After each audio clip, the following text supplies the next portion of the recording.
They were commissioned to decide in a little over a couple of hours' time, Barnaby, on a wage rise for our lowest paid. Where do you hope they settle?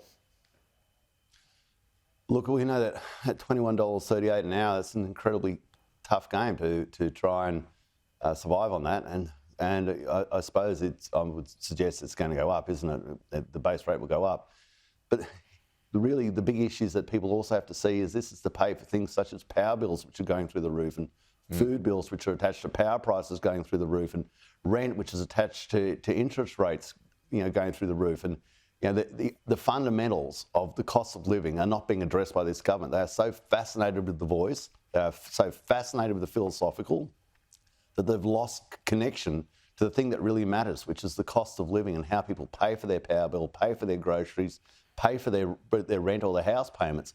That's actually what people want people to be doing in this building. But every time they turn on the television, what they're hearing is Mr. Albanese and so many others talking about the voice. Do you have concerns, though, that if the wage increase goes too high, that it will be counterproductive in the sense that there could be increased rate rises by the RBA off the back of that it could lead to a wage price spiral? Is that a concern for you?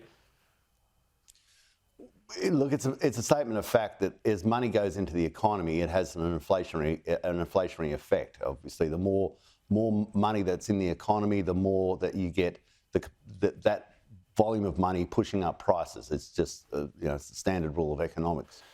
But we do also understand that people have got to get by. They've got to survive.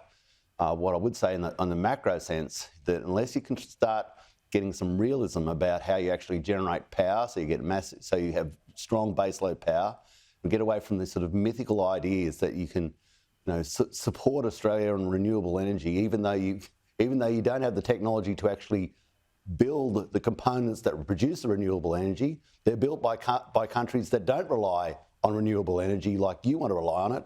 It's this oxymoronic principle that somehow, with fully imported wind factories, fully imported solar panels, overwhelmingly foreign-owned so-called renewable energy companies, that we will somehow do something mythical that's never happened anywhere else in the world, that is reduce the price of power with 82% renewables. It's just, you can keep saying it makes you feel good. It's just not going to happen. And those people on $21.38 an hour, they can't pay their power bill. It's beyond their capacity to pay their power bill.